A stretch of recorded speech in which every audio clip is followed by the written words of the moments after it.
Shoot that who the fuck are you? Bullets get the fly. Now you mad about a big boy, ain't no boy to die. I be in the hood with the gang sweetie side. Y'all just goofies on the internet, y'all don't be outside, huh? You can be flat on your back, little boy. You can finish cooling on his back, little boy. Yeah. Alright, so go ahead and just introduce yourself. Alright, it's your boy Yami, Midnightinyami, either or. Probably the most shittiest artist in Greenville, South Carolina. That's actually something I wanted to ask you about. So, like, the scene there seems pretty competitive. Like, how do you try to make yourself stand out?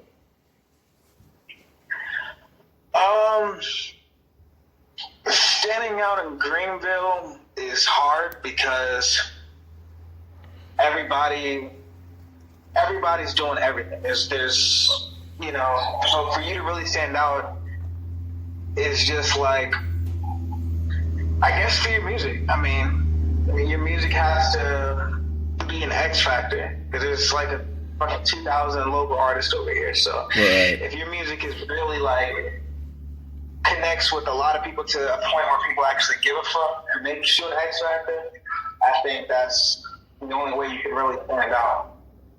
Yeah, I agree with that. Where would you rank yourself among your local artists? Would I rank myself? Yeah. Talent-wise, or just... Yeah, just talent. Talent-wise? Yeah. I mean, I'm all right. Most of the stuff I do, I kind of I feel something about it. I know for a fact I don't put as much effort and as much craft as a lot of other artists I know do that don't get enough credit either. But, as far as, I guess, having pull, I guess I would have, I have a little bit more pull than most artists over here. And I honestly really can't tell you why. But as far as talent goes, I mean, I might be like in the top 20, top 30. Hell yeah. One artist I think doesn't get enough recognition is Houston, We Are the Problem. Oh, I love that dude to death. Yeah, he's dope as hell. Yeah, he's a beast, man. I mean, he's great. Like, he's definitely a way better artist than I am. And I mean, I think he does pretty well. I mean, when I do shows, most of my shows I've done since I've been here or started doing music he's been on the card as well. Yeah. And he gets a really good response. Like, he's definitely like, there's like 10 artists on the card. He's definitely in the top 3 artists who gets the biggest response. So. Fuck yeah. That's awesome. I love to hear that. I recently, I had Keep My Secrets on here, and he said that when he left, that the scene died. Do you agree with that? Well, first of all, big shout out to Keep My Secrets. People could say what they want. I know that me and him kind of, I guess you could call it a fallout just over, petty shit in the music scene or whatever, but as far as him as an artist, man, he's definitely a GOAT in Greenville, no matter what nobody says. And he definitely inspired me in a lot of ways to, like, be more myself and make, the kind of music I want to make. Because I was like, oh, it's actually fucking possible. You know what I'm saying? Yeah. But, as far as him leaving and make the scene die, I mean, I wouldn't agree with that. Because I've done 2 shows since he's left, and they were packed the fuck out. Yeah, it seems to me like shit's still popping off. Yeah, I mean, there's still definitely enough heavy hitter artists between myself and a few other guys that definitely, he definitely probably had the biggest pull out of everybody. He's been doing it longer. He basically built the scene himself here. But since it evolved over time, there's definitely enough heavy hitters here to still bring out the city. Right. So it's every show that I've done since he's gone, has popped the fuck off. So hell yeah. So are you pretty highly influenced by like alternative and grunge music? Oh yeah, I love all music.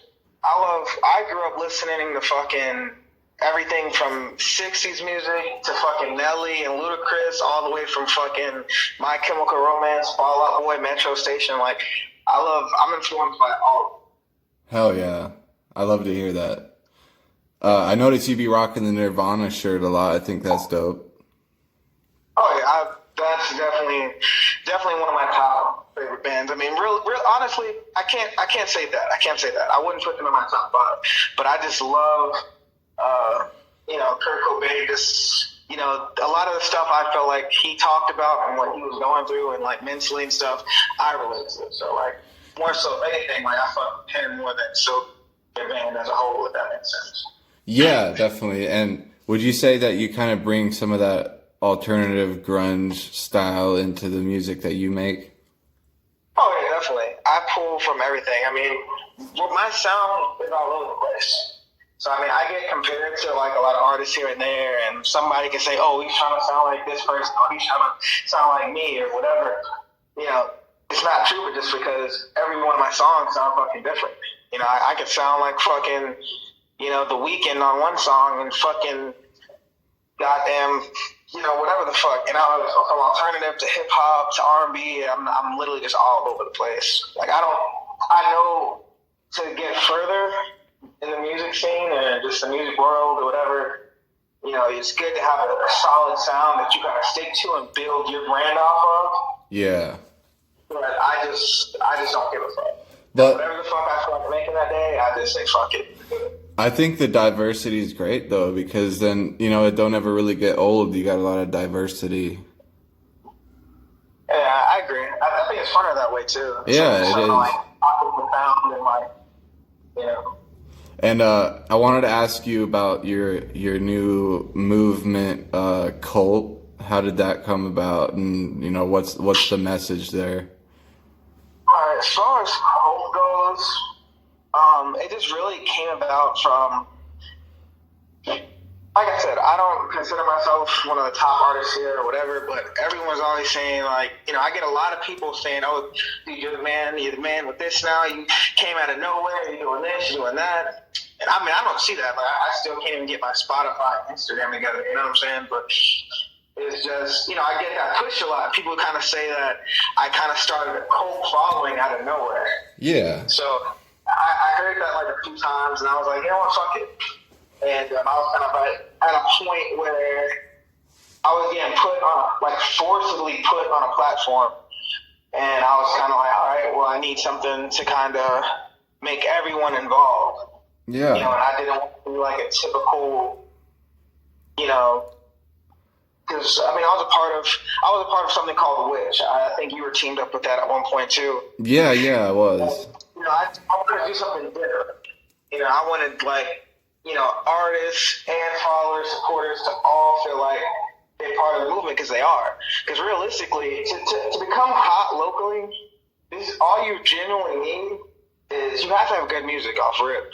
Yeah. Good music.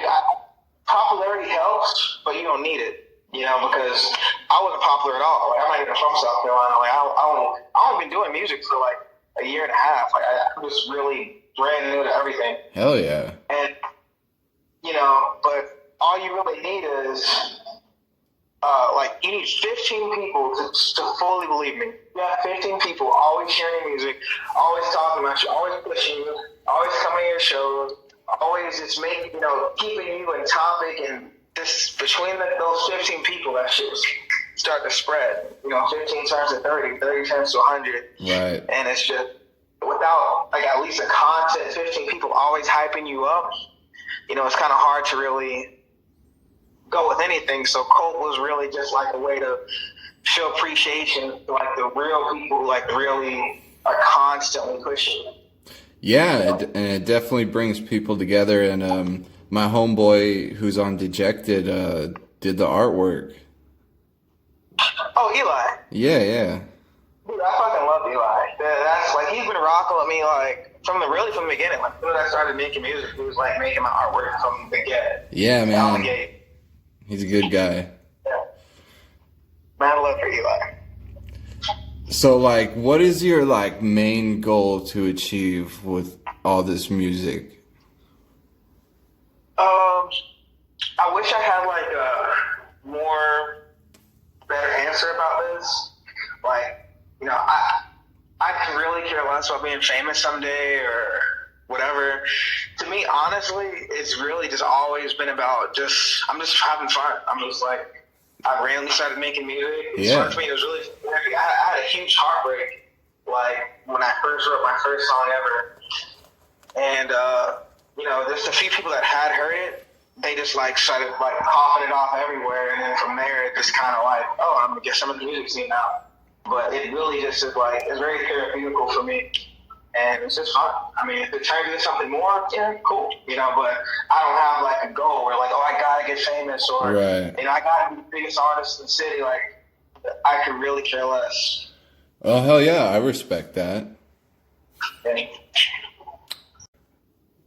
Oh yeah, I was gonna ask you, do you think like style and apparel plays a big part in kind of gaining popularity and getting people to notice your music?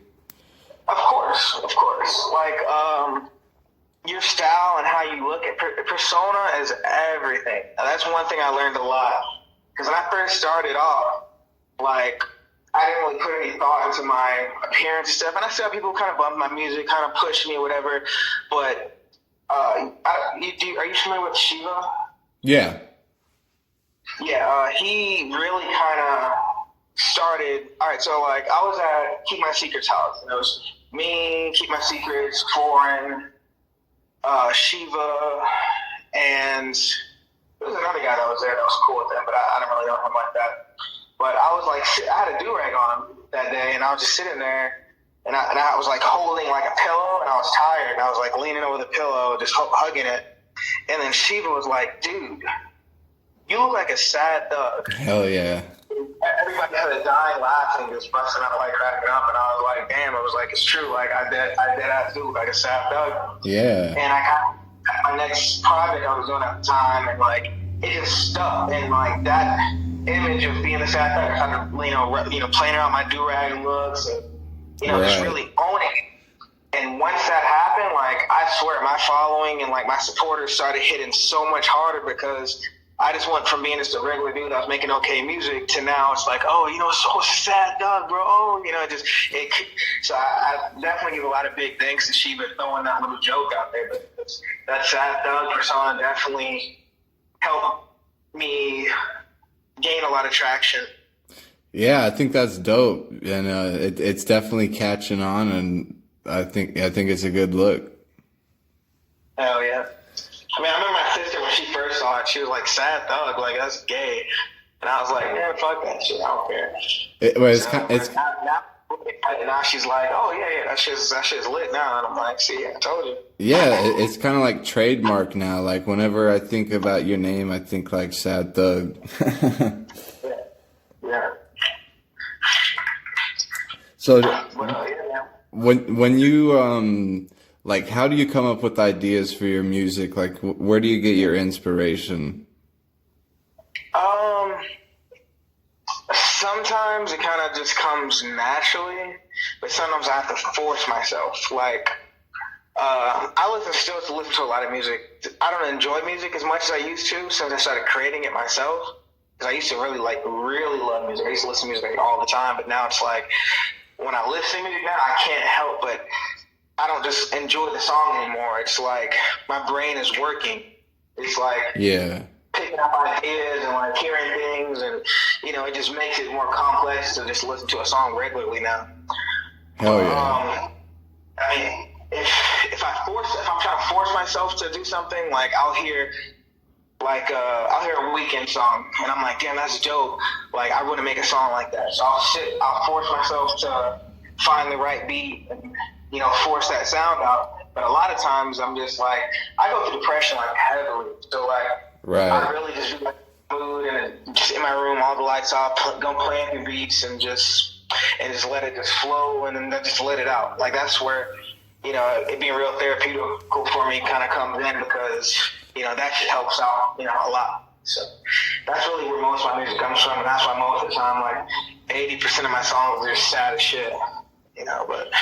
Hey, Sad Thug. And so what do you got in the works right now? Like what can we expect to see? I was working on the Sad Thug 3 album, and I originally announced Valentine's Day, but I just ran out of time, and like I had features that I really wanted specifically on there, and they just weren't able to get their verses back to me quick enough, and Right. so I just released like a lot of singles. I still want to do Sad Thug 3. I might like just basically take the original artwork I had for it and everything and just repackage it and for a later date. Hell yeah. And yeah, so definitely still gonna do Sad Thug 3. Just gonna repackage it, and I wanted to do a cold album as well. So that'd be dope. Yeah, make Sad Thug 3 like an EP, then make like an actual legit cold album and put that on all platforms too, or whatever. For sure, man. That'd be cool. And just to end it off, just give one message to your fans and your supporters. Yeah, man, you support me, and I know I'm not always consistent with my sounds, and some songs you really fuck with, some songs you don't. But just keep fucking with me, and I'm always gonna have something you like eventually, and I really do appreciate it. I know some guys that say, "Oh yeah, I appreciate all the work," but like I genuinely like it could be someone fucking random I have no idea from another state. Like if you supported me, I swear, like, I notice every single person, every single comment. I go through my YouTube videos, whether it's my channel or not. I look at the comments, all of them. I appreciate every single bit of support. Every person that buys merch, every person that comes out to shows, whatever. If you support me in any kind of way, that means the fucking world to me. And yeah, I'm just glad you guys fuck with me and what I do. Hell yeah, man.